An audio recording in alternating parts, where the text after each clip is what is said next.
Bapak Ibu, di tengah-tengah krisis seperti ini, 2 tahun ya berturut-turut ya, 2 tahun kita mengalami krisis yang semua bukan cuma hanya di Indonesia, dunia turut merasakan krisis ini. Apa krisis itu? Ya, Corona COVID-19 yang membuat kita harus jaga jarak, harus membuat kita terpisah satu dengan yang lain. Tetapi di saat-saat kondisi sudah mulai membaik, muncul varian baru yang namanya Omikron. Sampai hari ini pendeta pikir-pikir kenapa nama-namanya selalu identik dengan alfabet Yunani. Ada Alpha, ada Beta, ada Omikron, yang terakhir namanya Omega. Baru Omikron saja sudah bahaya, apalagi Omega. Tapi bersyukur karena kita punya Natal. Kita punya Natal. Kenapa Bapak Ibu saya sampaikan ini? Karena bagi sebagian besar orang Kristen, ketika mereka mendengarkan kata Natal, langsung identik, oh ini berbicara tentang kelahiran Yesus. Padahal maknanya lebih dari itu. Maknanya lebih dari itu. Kenapa? Karena Natal itu diambil dari bahasa Latin yang artinya kelahiran, Maulid. Tetapi bagi umat Kristiani, Natal itu lebih daripada sebuah hari kelahiran. Tetapi Natal adalah sebuah kabar baik. Kenapa kabar baik? Karena di tengah-tengah krisis dunia dengan dosa, Allah rela menjadi manusia. Lahir untuk apa? Cuma bisa jadi manusia, lalu kemudian mati, lalu kemudian bangkit, naik ke surga, datang kembali. Apakah itu tujuan utamanya? Bukan itu. Tujuan utamanya adalah untuk menyelamatkan Anda dan saya, kita semua dari krisis dosa. Jadi kalau kita tiba pada suasana Natal, Bapak Ibu, kita bukan berbicara tentang hari kelahiran Yesus saja, tapi sebuah kabar baik. Kabar baik tengah-tengah krisis, bahwa masih ada Tuhan yang tetap mengasihi kita semua. Amin. Makanya Bapak Ibu, jangan aneh dengan krisis. Karena dunia sekarang ini sedang dilanda dengan krisis, dan tidak merugikan bila ada orang yang mampu mengatasi krisis. Karena ternyata Bapak Ibu, kadang-kadang dengan adanya krisis ada muncul prestasi. Pendeta, masa dengan adanya krisis bisa muncul prestasi? Dulu sebelum ada COVID, rumah sakit penuh, tapi setelah ada COVID, rumah sakit banyak yang kosong. Artinya orang sudah mulai jaga kesehatan. Tuh. Kalau tidak ada krisis, kita tidak bisa berubah. Contoh yang gampang-gampang lagi, kita mau kasih contoh. Kalau seandainya Bapak Ibu dong lari biasa, kecepatan lari berapa? 20 km per jam atau 10 km per jam. Tapi bagaimana kalau Anda dikejar anjing? Kalau Anda dikejar anjing, bagaimana kecepatan lari? 2 kali lipat. Tapi kalau tidak dikejar anjing, larinya biasa-biasa. Jadi ingat, krisis juga bisa membuat kita jadi apa? Jadi kuat. Apalagi, saya pernah satu kali, karena waktu saya datang di YPA, tugas saya itu di Sierra bagian barat, pegunungan, di ibu kota, itu kalau jalan itu masih, kalau gaya jalan perempuan 4 jam, gaya jalan laki-laki itu 2 jam. Itu hutan lebat, belum ada jalan pokok bisa masuk yang seperti sekarang. Jadi saya masih jalan tikus. Ada beberapa pohon-pohon tumbang yang kami harus lewati. Jadi saya biasa jalan sendiri pakai tas, saya jalan. Di bawah pohon itu mereka sudah bunuh ular, lalu ular itu mereka taruh, bikin dia seperti lingkaran, kepalanya di atas, pas di bawah pohon besar yang akan saya lewati. Jadi pada waktu saya melompat itu batang pohon itu, kali dengan bangkai ular, lompat saya 2 kali. Jadi lompatannya jadi apa? 2 kali tinggi. Ini mengartikan bahwa kalau tidak ada ular, saya tidak bisa jadi atlet lompat tinggi. Tapi ketika ada ular, lompatan saya jadi ternyata Bapak Ibu, kalau ada krisis, jangan stres. Karena ketika kita punya Natal, kita punya kabar baik. Kenapa? Karena Natal artinya umat Tuhan, anak-anak Tuhan harus jadi kabar baik di tengah-tengah kabar buruk. Makanya di dalam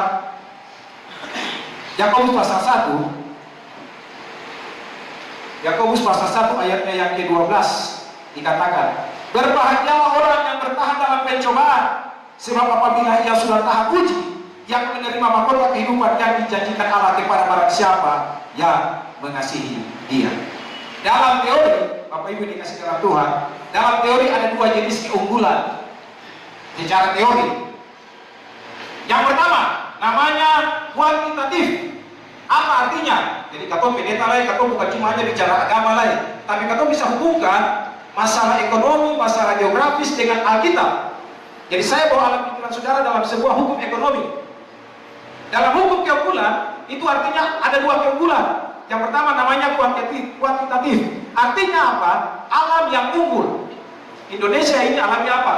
Subur. Sampai ada lagu, bukan lautan, hanya kolam susu. Tongkat kayu dan batu jadi tanaman. Anda lempar kayu, lempar batang ubi langsung bertumbuh. Kalau lempar di Arab, saya akan jadi. Tapi gara-gara kekayaan alam ini, kita dijajah 350 tahun. Sesudah Belanda pergi, kita dijajah lagi oleh Jepang 3,5 tahun. Itu keunggulan yang pertama. Keunggulan yang kedua, itu namanya kualitatif. Kalau tadi alam, kualitatif itu bicara tentang apa? Manusia yang unggul. Maksud pendeta bagaimana? Oke, saya bawa alam pikiran Bapak Ibu supaya mengerti sedikit. Anda lihat Singapura. Kalau memang Anda belum dapat berkat ke Singapura, lihat saja di Nyonya Google, lalu lihat itu gambar dan cari tahu di Wikipedia tentang Singapura. Singapura itu negara yang tidak punya hutan. Negaranya kecil. Air minum itu diimpor dari Malaysia. Kalau Singapura perang lawan Indonesia, gemetar-gemetar itu Singapura. Tapi lihat, negara yang kecil ini tidak mengalami badai krisis. Karena apa? Mereka punya sumber daya manusia. Ya, mereka punya sumber daya manusia. Israel, ya negaranya cuma hanya 7 juta populasi yang ada. Di tengah-tengah kerumunan negara-negara Arab, cuma 7 juta. Tapi tidak ada satupun negara Arab yang bisa korek negara kecil itu. Bukan karena alamnya yang unggul, SDM-nya yang unggul, sumber daya manusianya yang unggul. Jadi Anda lihat, kalau keunggulan alam tidak dibarengi dengan keunggulan manusia, kita nanti tidak ada apa-apa. Makanya judul khotbah saya di hari ini untuk saudara Lisa Boli, kakek Lisa, saya beri judul, jadilah Natal di tengah-tengah krisis. Jadilah kabar baik di tengah-tengah krisis. Ya, khotbah saya hari ini saya tidak bawa secara doktrin, tapi saya suka bawa secara aplikasi. Yang pertama, bagaimana supaya kita bisa jadi Natal di tengah-tengah krisis? Bagaimana supaya setiap anak-anak Tuhan bisa jadi kabar baik di tengah-tengah apa? Krisis. Mau tahu jawabannya? Atau Anda sudah tahu? Siapa yang catat? Karena ini terakhir kali saya bicara dengan Bapak Ibu di tahun ini. Ya, ini terakhir kali saya bicara dengan Bapak Ibu di tahun ini, ya, karena ini ibadah terakhir ya, di tahun ini. Yang pertama, rahasia yang pertama untuk kita bisa menjadi kabar baik di tengah-tengah kabar buruk, Kolose 4 ayatnya yang kelima. Kolose 4 ayatnya yang kelima. Hiduplah dengan penuh hikmat terhadap orang-orang luar, pergunakanlah waktu yang ada. Bapak Ibu yang dikasih dalam Tuhan, ternyata keberhasilan seseorang di tengah-tengah krisis, di tengah-tengah dunia yang berdosa ini adalah sikapnya terhadap waktu, dan itu kuncinya. Apa? Pertama, rahasianya pertama apa? Sikap terhadap apa? Terhadap waktu. Kalau orang sudah mulai menganggap remeh waktu, maka ia akan hancur. Mengapa harus waktu saya angkat yang pertama? Kenapa harus waktu? Bapak Ibu, saya mau sampaikan secara aplikasi saja, yang ringan-ringan untuk Anda bisa mengerti. Orang pintar dikasih waktu berapa jam? 24 jam. Orang bodoh dikasih waktu juga berapa jam? 24 jam. Jadi dalam waktu 24 jam, ada yang dia bisa melakukan semaksimal mungkin, tapi ada juga yang bermalas-malasan semaksimal mungkin. Tuh? Jadi ada yang kerja giat, rajin di kebun, Bapak sekuat tenaga, tapi ada juga yang bermalas-malasan sekuat tenaga. Dulu dia pakai contohnya, Itu contohnya. Ya, wife dia dikasih berapa jam dalam satu hari? 24 jam. Washington DC, Amerika dapat berapa jam satu hari? 24 jam. Sama. Jadi kalau di negara Amerika dong maju, dong hebat. Atau saya taruh hebat. Padahal jamnya sama. Sama waktunya Indonesia dengan Amerika sama 24 jam. Tetapi mereka bisa memaksimalkan waktu dengan baik dan mereka menjadi berhasil. Sedangkan kenapa kita? Itu artinya kita semua belum memaksimalkan waktu dengan apa? Dengan baik. Bapak Ibu yang dikasihi dalam Tuhan, mulai sekarang mari kita rubah. Kalau ada yang kamu bisa buat untuk semaksimal daripada dulu cerita orang itu saya ada guna, lebih baik tusuk kerja. Tuh. Daripada kita cuma hanya duduk saya bikin apa-apa, lebih baik suruh bikin kegiatan yang bermanfaat. Orang-orang muda daripada dulu di kita lalu menyanyi di pinggir-pinggir jalan. Lebih baik belajar bahasa Inggris, ikut kursus komputer. Besok-besok walaupun ijazah SMA bisa melamar mungkin kalau Tuhan saya diterima di perusahaan-perusahaan asing. Padahal Anda tidak kuliah, tapi karena punya keterampilan khusus. Jadi ingat orang-orang muda semua, kekalahan kita terbesar karena kita tidak bisa menghadapi krisis dengan baik, karena tidak bisa memaksimalkan waktu. Orang sukses adalah orang yang bisa mempergunakan waktu dengan apa? Dengan baik. Makanya Alkitab tadi bilang, pergunakanlah waktu dengan baik. Bukan cuma itu saja, di ayat yang lain dikatakan, waktu hari-hari ini semakin jahat. Kalau kata saya menyimak baik-baik, maka banyak akan yang apa? Yang terbagi hilang. Yang kedua, hal yang kedua yang harus kita ingat, untuk tetap menjadi Natal di tengah-tengah krisis, yang kedua adalah bersaing yang sehat. Pendeta, ada ayat yang bilang aku mesti bersaing. Ada, harus bersaing yang apa? Bersaing yang sehat. Ibrani pasal 12 ayat 1. Ibrani 12 ayat 1 dikatakan, karena kita mempunyai banyak saksi bagaikan awan yang mengelilingi kita, marilah kita menanggalkan semua beban dan dosa yang begitu merintangi kita dan berlomba dengan tekun dalam perlombaan yang diwajibkan bagi kita. Berlomba dengan tekun. Kalau perlombaan dunia ada juara 1, juara 2, juara 3. Tapi kalau perlombaan rohani semua jadi juara 1. Yang penting masuk garis finish. Makanya firman Tuhan katakan, biar dia kerja dari pagi sampai sore, biar dia kerja dari siang sampai sore, ya biar dia kerja baru dari sore, tapi tiba pada malam hari, semua mendapat upah yang sama. Ya. Jadi kalau kita mau bersaing, karena firman Tuhan katakan, bersaing yang sehat, karena semua orang akan dapat jadi juara apa? Juara 1. Maksudnya apa? Maksudnya Bapak Ibu, hati kita harus bersih, kita harus kuat ketika menghadapi tantangan. Karena jika lawan-lawan kita lemah, kita merasa paling kuat. Elias Pikal, saya suka nonton tinju. Orang Maluku kalau bilang Elias Pikal, dong talinga badiri itu rasa bangga sekali. Karena di jaya-jaya keemasan itu, orang Maluku punya nama lewat Elias Pikal sangat terkenal. Ya, Elias Pikal kalah dari siapa? Bapak-bapak yang suka nonton tinju di waktu-waktu itu, tahun 90-an. Elias Pikal kalah dari siapa? Elias Pikal kalah dari Kausal Galaksi. Dipukul Elias Pikal, ya kalah. Kalau Anda tidak percaya, Anda bisa cari di YouTube, lalu Anda nonton pertandingan terakhir Elias Pikal. Tapi apakah ketika dia kalah dia jadi malu? Tidak. Justru ketika dia kalah, semua para komentator dunia mengatakan Elias Pikal telah melakukan tinju yang terbaik. Sehingga walaupun dia kalah dengan kehormatan.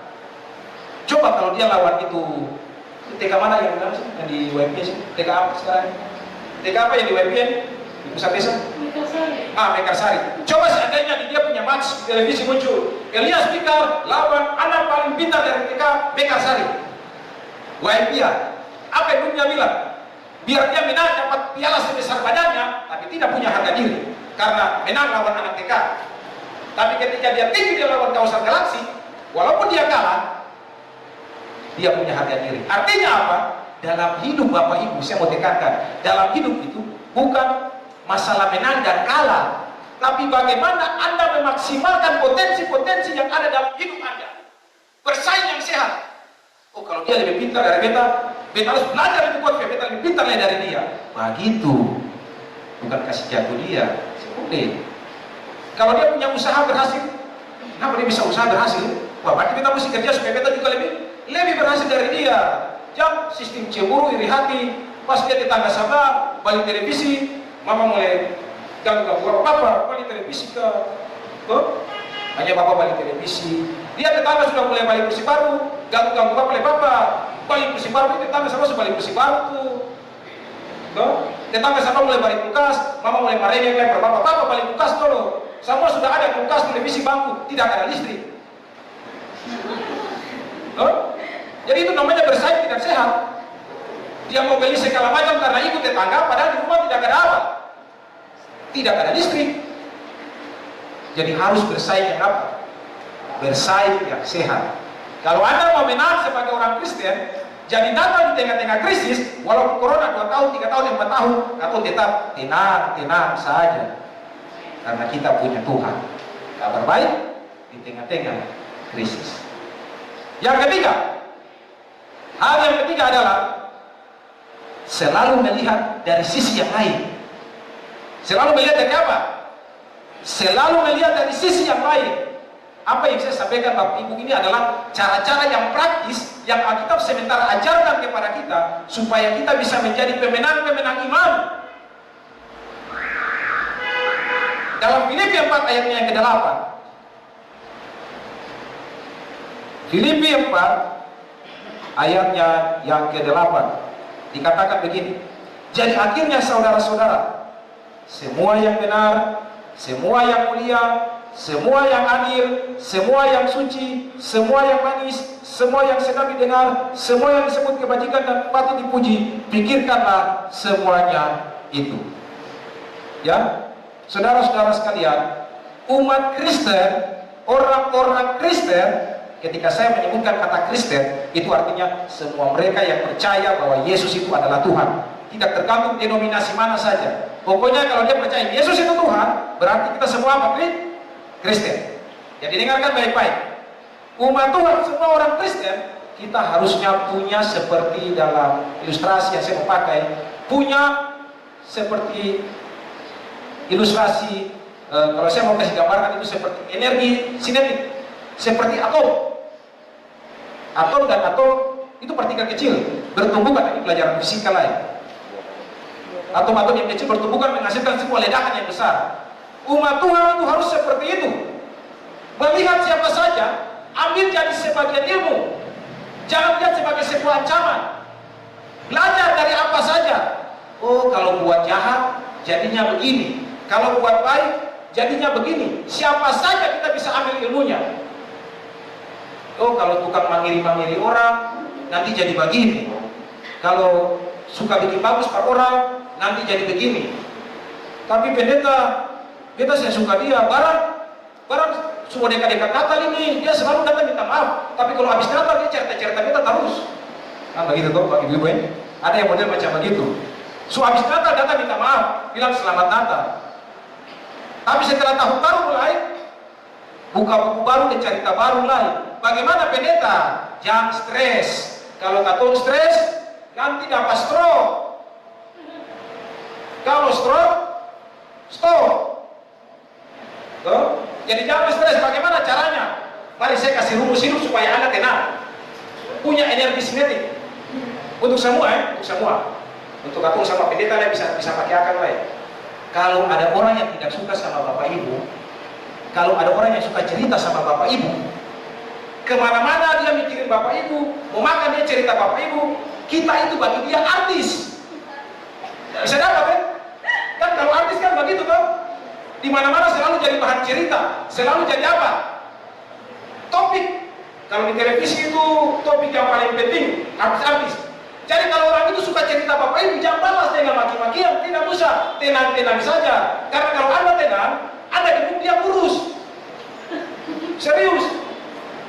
Kalau dia cerita-cerita tentang Anda santai ketemu dengan dia, Ibu, Bapak, kita dengar akhir-akhir ini suka cerita beta ya, berhutang dengan begitu.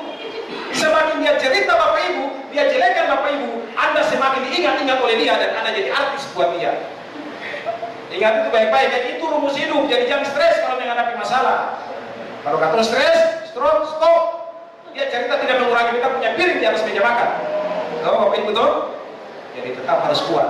Umat Tuhan harus jadi kabar baik di tengah-tengah apa? Di tengah-tengah kabar buruk. Itu arti Natal. Bukan masalah Natal, aku bikin kue, bikin segala macam. Itu memang bagian dari Natal untuk kita merasakan secara kekeluargaan. Tapi yang paling penting, hati itu yang dinatalkan. Hidup baru, lahir baru di dalam Tuhan. Poin yang terakhir, saya tahu Anda yang mungkin yang dari jauh, khusus yang bisa lama-lama lain, mungkin ada yang sudah lapar, jadi saya bikin jadi poin yang terakhir saja. Ada beberapa poin, tapi saya bikin poin yang singkat-singkat saja. Singkat padat jelas. Karena kalau saya bikin panjang-panjang, ketika nanti pulang dari sini tanya, tadi khotbah apa di KKRT, apa di acara Natal keluarga besar, bisa boleh kakek Lisa? Atau cuma dengar waktu minta tanda tangan, saya boleh. Yang terakhir adalah sukses, kebahagiaan hidup itu bukan cuma diukur di dunia saja, tapi sampai di mana? Sampai di akhirat, sampai di surga. Sesukses apapun kita di dunia, tapi kalau kiamat tidak masuk surga, rugi. Tuh, punya semua di dunia, tuh, apalah artinya uang banyak berlipat-lipat, rumah bertingkat-tingkat, istri pun kurang cantik menikah, tapi kiamat neraka, rugi. Saya boleh, biar sudah beta susah-susah di dunia, yang penting beta jujur. Kita ada di surga. Yang lebih soe, supaya derita di dunia Tuhan datang, ini saya masuk surga lagi. Memang rugi kuadrat itu. Ya, bersyukur kalau mereka yang hidup senang, lalu setia masuk surga lagi. Nah itu memang luar biasa. Rasa surga di dunia sampai di akhirat. Tapi kalau memang katong yang susah-susah begini, kalau boleh tetap setia juga supaya kalau Tuhan Yesus datang pada kali yang kedua, katong semua ada di mana? Kerajaan surga. Amsal 4 ayat 23. Bagaimana supaya bisa sukses di dunia dan di akhirat? Amsal 4 ayatnya yang ke-23. Ini ayat titik kita pada saat ini. Kalau ada yang dapat atau yang punya Alkitab, atau baca sama-sama. Amsal 4 ayatnya yang ke-23. Yang bawa HP buka di Alkitab saja.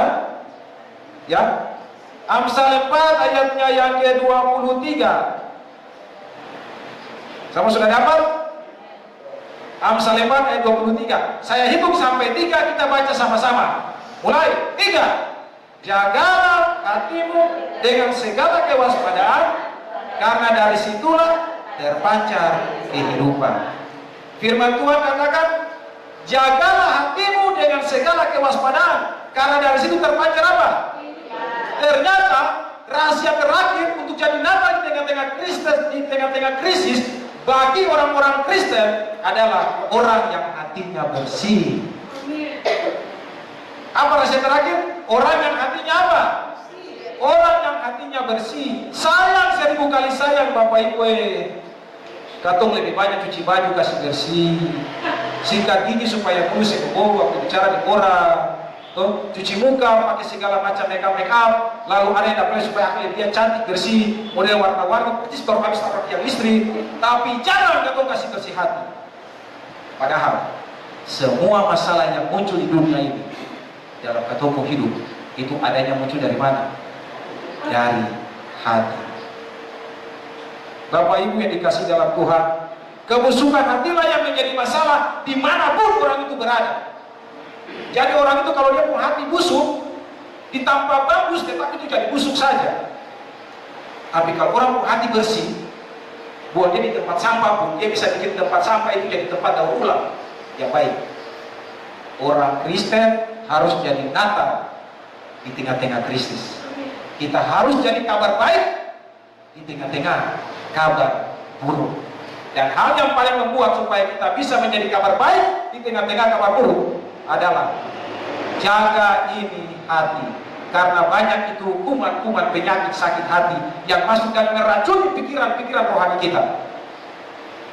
Bapak Ibu yang dikasih dalam Tuhan, kalau kita tidak punya waktu untuk menyucikan hati, maka kita akan hidup dengan berbagai macam aneka kuman dosa yang nantinya mengotori hidup kita, dan itu yang tidak akan pernah membuat kita sukses. Saudara-saudara dikasihi oleh Tuhan, orang yang hatinya bersih, wajahnya juga bersih. Ingat ini baik-baik. Orang yang hatinya bersih, wajahnya juga apa? Bersih. Yang jerawat itu dipikir, nah ini kayaknya beda hati sebersih, kayak jerawat. Yang muka warna sama kayak pendeta, mulai lihat, nah, kayaknya beta mesti pakai pemutih ini. Dia mulai balik-balik kah, santin kah, pasang di muka kah. Bukan itu maksudnya. Amsal 27 ayat 19. Seperti air mencerminkan wajah, demikian hati manusia mencerminkan akan manusia itu. Jadi bukan bersih dari jerawat, tapi enak untuk dipandang. Bet kalau lihat dia pemuka, bet senang. Bet kalau dia pemuka, bet rasa memuntah. Nah itu saya boleh. Di mana Anda berada, Anda harusnya ketika orang yang Anda pun dalam kering, orang senang. Bukan orang yang atau muka orang jadi sakit hati. Siapa yang pimpin? Oh yang pimpin aduh, malas. Siapa yang pimpin? B, itu boleh. Nah kalau boleh katakan jadi yang bagian B tadi. Tuh. Dia ada di mana? Dia di sana. Kalau dia boleh. Dia ada di sana. Saya mau. Siapa yang datang di rumah? Orang ini. Tutup pintu. Biasa suka terima dia. Nah ini yang jadi gawat ini. Jadi hati yang bersih membuat orang juga suka apa? Suka berinteraksi dengan katong. Jadi biar katong hitam tapi hitam manis. Karena apa? Hati bersih. Tapi kalau hati saya bersih, hitam. Kalau dia punya manis hilang, hitam saja. Tuh. Makanya biar hitam seperti pendeta, tapi hitam manis karena hati bersih. Jadi ketika kita berbicara dengan orang, kata-katanya enak, orang lihat kita, orang senang. Itulah rahasia daripada orang yang mencapai sukses di dunia dan sukses di akhirat, di mana hatinya bersih, sendiri orang. Bisa jadi nada di tengah-tengah krisis. Harusnya kita orang Kristen harus jadi nada di tengah-tengah krisis. Saudara-saudara dikasih dalam Tuhan kita Yesus Kristus. Orang yang dekat dengan Tuhan terpancar kekuatan hatinya. Karena inilah puncak kesuksesan ketika sesuatu yang saudara punyai bisa membuat orang lain akrab dengan Tuhan. Kalau beta punya hidup di dunia yang sementara ini bisa bikin orang dekat dengan Tuhan, itu luar biasa. Apa tujuan Anda hidup di dunia? Bapak Ibu, Alkitab bilang Mazmur 90 ayat 10, umur manusia cuma sampai berapa tahun? 70 tahun. Kalau lewat buat ya 80 tahun. Lewat dari itu penderitaan, kesukaran. Umur saya 40 tahun. Masa kontrak saya dengan Tuhan sisa 30 tahun lain. Apakah 30 tahun saya mau buat ini yang terakhir untuk bikin rusak dunia atau bikin sukakan Tuhan? Bagi mereka yang umurnya sudah 69 tahun, ingat 69, 11 bulan, 29 hari. Satu hari yang masa kontrak selesai. Nah kita yang bilang, maukah kita buat hidup kita ini untuk jadi berkat, membuat orang lain lebih dekat dengan Tuhan? Jadi sebenarnya setiap tahun berganti, Natal, tahun baru berganti, itu menandakan sesuatu yang semakin pendek dalam usia manusia. Logikanya begitu. Jadi kalau kita menyanyi lagu, kalau orang ulang tahun kalau dia ulang tahun atau menyanyi apa, lagu biasa orang menyanyi panjang umurnya. Itu tidak Alkitabiah. Karena Alkitab bilang umur 70 tahun apa? Game over. Yang benar itu kalau setiap kali ulang tahun ibu pendeta, anggota jemaat menyanyi lagu dekat-dekat mati. Supaya dia sadar bahwa usia semakin pendek, harus ada hal yang baik yang harus kita buat dalam hidup untuk membuat kita dekat dengan Tuhan. Itu yang paling penting. Kalau ini kita sudah buat, Anda di tempat manapun Anda akan merasa bahagia. Jadilah Natal di tengah-tengah krisis. Jadilah kabar baik di tengah-tengah kabar buruk. Mungkin tema Natal untuk tahun ini boleh betul gue. Tema Natal 2021. Umat Kristen, jadilah kabar baik di tengah-tengah kabar buruk. Boleh kita baca puisi? Saya kurang tahu nyanyi hebat suaranya Bapak sama tadi. Bapak Rio ya? Jadi saya mau baca puisi saja. Semoga puisi saya bisa berkenan di hadapan Bapak Ibu. Lain dulu, aku lain sekarang. Dulu aku beraksi, sekarang aku bersaksi. Dulu aku berdendam, sekarang aku mengundang. Dulu jiwaku mati, sekarang hiduplah. Dulu susah hati, sekarang sukacita. Dulu aku mundur, sekarang aku maju. Dulu cari hormat, sekarang cari selamat. Dulu makan puji, sekarang cari surga. Dulu hikmat dunia, sekarang Roh Kudus. Dulu aku pergi mencari harta dengan togel, sekarang aku pergi mencari jiwa dengan Tuhan. Ya Yesus, kuserahkan hatiku padamu dan segenap hidupku ke dalam tanganmu. Jadikanlah diriku sebagai kabar baik di tengah-tengah kabar buruk. Selamat Natal, Tuhan Yesus memberkati. Amin.